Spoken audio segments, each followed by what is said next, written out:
સ્વાધ્યાય 8.1 ના દાખલા નંબર 4 ની વાત કરવાની છે બરાબર। દાખલા નંબર 4 માં આપણે એક દાખલો એવો હતો કે જે અશુદ્ધ અપૂર્ણાંક હતો બરાબર। અશુદ્ધ અપૂર્ણાંક એટલે આપણી રકમ એવી હતી -7/4 બરાબર। અશુદ્ધ અપૂર્ણાંક એટલે શું કે જેનો છેદ નાનો હોય અને અંશ મોટો હોય। અહીં છેદ નાનો છે અને અંશ મોટો છે, તો આવી સંખ્યાને સંખ્યા રેખા ઉપર કેવી રીતે દર્શાવી શકાય તેની ચર્ચા આપણે આ દાખલામાં કરવાની છે બરાબર। સૌપ્રથમ આવા અશુદ્ધ અપૂર્ણાંકને આપણે મિશ્ર સંખ્યામાં ફેરવતા શીખી ગયા છીએ બરાબર। કેવી રીતે ફેરવવાના? તો મારી પાસે અશુદ્ધ અપૂર્ણાંક હતો -7/4 બરાબર। તો આ 4 ને આપણે 7 વડે ભાંગશું બરાબર। 4 ને 7 વડે ભાંગશું, 4 * 4 છેદમાં કેટલા હોય? 3 બરાબર। તો આ તબલો છે એને ક્યાં લઈ જવાનો છે? ઉપર। તો આ 3 ને ક્યાં લઈ જવું? ઉપર। 1 ને ક્યાં લઈ જવાનો છે? વચ્ચે। તો 1 ને લઈ જાવ વચ્ચે, અને 4 ને ક્યાં લઈ જવાના છે? નીચે। તો 4 ને લઈ જાવ નીચે બરાબર। તો હવે આપણી -7/4 માટે મિશ્ર સંખ્યા કઈ બની? -1/3/4 બરાબર। હવે આના બે ભાગ છે, આ પૂર્ણાંક ભાગ છે અને આ અપૂર્ણાંક ભાગ છે બરાબર। -1 એટલે આખો પૂર્ણાંક ભાગ છે અને 3/4 એ અપૂર્ણાંક ભાગ છે બરાબર। હવે આપણે શું કરવાનું છે? હવે આગળના એટલે કે શુદ્ધ અપૂર્ણાંક માટેના જે દાખલા ગણતા હતા એના જેમ જ ગણવાનું છે, પણ આમાં થોડો ફેરફાર થશે બરાબર। સૌપ્રથમ આપણે શું કરશું કે પૂર્ણાંક ભાગ છે એ આપણે સંખ્યા રેખા ઉપર દર્શાવવાનો છે। જો સૌપ્રથમ મેં સંખ્યા રેખા દોરી લીધી છે, આગળના જે દાખલા ગણ્યા એમાં વચ્ચે મેં 0 લખ્યા, જમણી બાજુ 1 લખ્યા અને ડાબી બાજુ -1 લખ્યા, અને આ વધારાનું શું કામ લખ્યું ને એ હવે આપણે ચર્ચા કરવાની છે બરાબર। હવે જો અહીં આપણો પૂર્ણાંક ભાગ કેટલો છે? -1 બરાબર। એનો મતલબ કે -1 થી ડાબી બાજુ આપણી સંખ્યા આવે બરાબર। આપણી જે સંખ્યા આપેલી છે એ -1 ની કઈ બાજુ આવે? ડાબી બાજુ બરાબર। એટલે સૌપ્રથમ અહીંયા 0 લખ્યા, પછી 1 લખ્યા, પછી -1 લખ્યા અને પછી 2 લખ્યા -2 બરાબર। શું કામ? કે -1 ની ડાબી બાજુ મારી સંખ્યા આવે છે એના માટે બરાબર। હવે હું શું કરીશ બરાબર? તેથી આપેલી સંખ્યા છે આપણી એ -1 અને -2 વચ્ચે આવે। કેવી રીતે ખબર પડે? ફરીથી જેટલો આપણો પૂર્ણાંક ભાગ હોય એના કરતા જો ઋણ હોય તો ડાબી બાજુ અને ધન હોય તો જમણી બાજુ સંખ્યા આવે। અહીં મારો પૂર્ણાંક સંખ્યા -1 હતી, તો મારી સંખ્યા -1 અને -2 ની વચ્ચે જ આવે બરાબર। જો આ સંખ્યા ધન હોય તો મારો જવાબ ધનની બાજુ આવે બરાબર। ચાલો શું કર્યું મેં? સૌપ્રથમ અહીંયા -1 કરી લખ્યા હતા, ત્યારબાદ મારી સંખ્યા -1 અને -2 ની વચ્ચે આવે બરાબર। એટલે કે મેં અહીંયા -1 લખી નાખ્યા, અહીંયા -2 લખી નાખ્યા। હવે આપણે વળી પાછા આગળના નિયમ યાદ કરી લો કે છેદ હોય એના કરતા વધારે એક કાપો કરવો। છેદમાં કેટલા છે? 4 બરાબર। એના કરતા વધારે એટલે 5 બિંદુ આપણે સંખ્યા રેખા ઉપર કરવાના છે। તો સંખ્યા રેખા ઉપર 1 બિંદુ, 2 બિંદુ, 3 બિંદુ, 4 બિંદુ અને 5 બિંદુ થયા।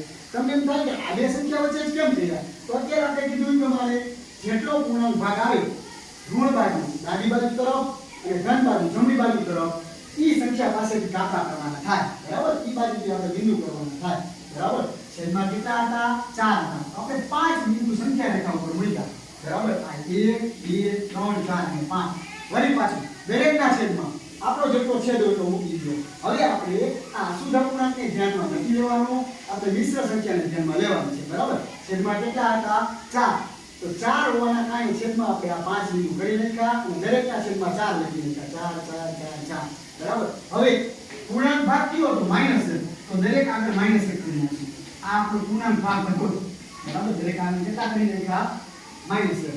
હવે જેમ આપણે કીધું હતું એમ બરાબર ડાબી બાજુથી ચાલુ કરી 0 થી ક્રમશઃ 1 2 3 4 જ્યાં સુધી સંખ્યા છે ત્યાં સુધી લખશું। તો અહીંયા 0 મૂક્યા, અહીંયા 1 મૂક્યા, આ 2 મૂક્યા, આ 3 મૂક્યા અને આ 4 મૂક્યા બરાબર। તો આપણી સંખ્યા કઈ હતી? તો કે -1/3/4। તો આપણો જવાબ આ આવશે બરાબર। હવે મારે આ સંખ્યા મને ખ્યાલ નથી, આ સંખ્યાનો ખ્યાલ છે, તો ઈ સંખ્યાને આપેલી મિશ્ર સંખ્યામાંથી એને આપણે અપૂર્ણાંકમાં ફેરવી નાખી। કેવી રીતે ફેરવવાનું? મિશ્ર સંખ્યાને અપૂર્ણાંકમાં ફેરવવું તો પૂર્ણાંક ભાગ અને છેદ બેનો ગુણાકાર કરવાનો। 4 * 4 4 માં 0 ઉમેરો એટલે 0, તો આનો જવાબ થાય 4 * 4 એટલે 4 4 માં 0 ઉમેરશું એટલે 4 ના છેદમાં 4 બરાબર। આ શું બનશે? -4 ના છેદમાં 4 બરાબર। એટલે આ કેટલા બની ગયા? -1। આની વાત કરી 4 * 4 4 ને કેટલા થશે?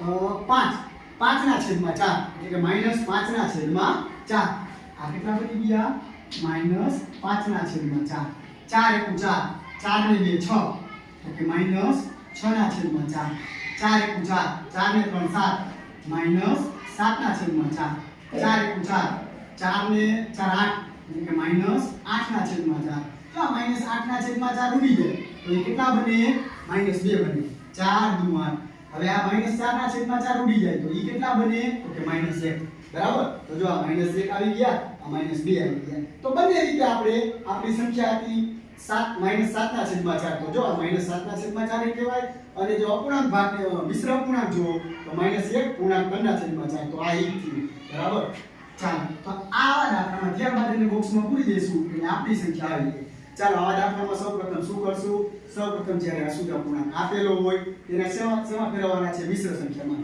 હવે મિશ્ર સંખ્યામાં ફેરવા પછી આગળનો ભાગ છે એ પૂર્ણાંક એટલે આખો ભાગ છે આખો ભાગ કેટલો છે તો કે -1 તેનો મતલબ કે -1 ની ડાબી બાજુએ આપણો જવાબ આવે બરાબર તો -1 ની ડાબી બાજુ કઈ આવે -1 ની ડાબી બાજુ આવે -2 બરાબર તો સંખ્યા રેખા મેં દોરી નાખી સંખ્યા રેખા ઉપર વચ્ચે 0 લખ્યા જમણી બાજુ 1 લખ્યા ત્યારબાદ -1 લખ્યા મારી સંખ્યા -1 અને -2 વચ્ચે આવે છે -1 લખ્યા -2 લખ્યા ત્યારબાદ છેદમાં કેટલા હતા 4 હતા 4 કરતા 1 કાપો વધારે કેટલા બિંદુ સંખ્યા રેખા ઉપર દોરવાની એટલે કે 5 બિંદુ સંખ્યા રેખા ઉપર દોરવાની 1 2 3 4 અને 5 બિંદુ મેં સંખ્યા રેખા ઉપર દર્શાવી દીધા ત્યારબાદ દરેકના છેદમાં જેટલા છેદ હોય એટલા લખવાના 4 4 4 4 4 બરાબર દરેકના છેદમાં લખી નાખ્યા ત્યારબાદ વધારાનું આ સંખ્યામાં પૂર્ણાંક ભાગ -1 હતો તો દરેક સંખ્યાને પૂર્ણાંક ભાગ -1 લખી નાખ્યો બરાબર ત્યારબાદ ડાબી બાજુ તરફ 0 થી ચાલુ કરી અને ક્રમશઃ સંખ્યા લખવાની 0 1 2 3 4 બરાબર આટલું મેં ગણી નાખ્યું તોય મને તો આવી ગયો તો કે મારી સંખ્યા કઈ હતી -1 પૂર્ણાંક 3 ના છેદમાં 4 તો એને અહીંયાથી તમે બોક્સમાં પૂરી દો પણ ચાલે પણ હવે આપણે જો -7 ના છેદમાં ધ્યાનમાં લઈને જોવું હોય બરાબર તો મેં શું કરેલું છે આ દરેક સંખ્યાને મિશ્ર અપૂર્ણાંકને અપૂર્ણાંકમાં ફેરવેલા છે જે તમને આવડે છે આગળના ધોરણમાં ભણી ગયા છો કે વચ્ચેની સંખ્યા કે પૂર્ણાંક ભાગ અને છેદ એનો ગુણાકાર ઉપરની સંખ્યા પ્લસ કરવાની 4 એકુ 4 4 માં 0 નાખો તો 4 4 ના છેદમાં 4 દરેક આગળ માઈનસ નિશાની મૂકશું કારણ કે ઋણ સંખ્યા છે બરાબર 4 એકુ 4 4 ને 5 ના છેદમાં 4 4 એકુ 4 4 ને 6 ના છેદમાં 4 4 એકુ 4 4 ને 3 7 ના છેદમાં 4 4 એકુ 4 4 ને 3 8 ના છેદમાં 4 તો હવે એમાંથી આપણની સંખ્યા કઈ હતી -7 ના છેદમાં 4 જે આપણે બોક્સમાં પૂરેલા છે આભાર માનું છું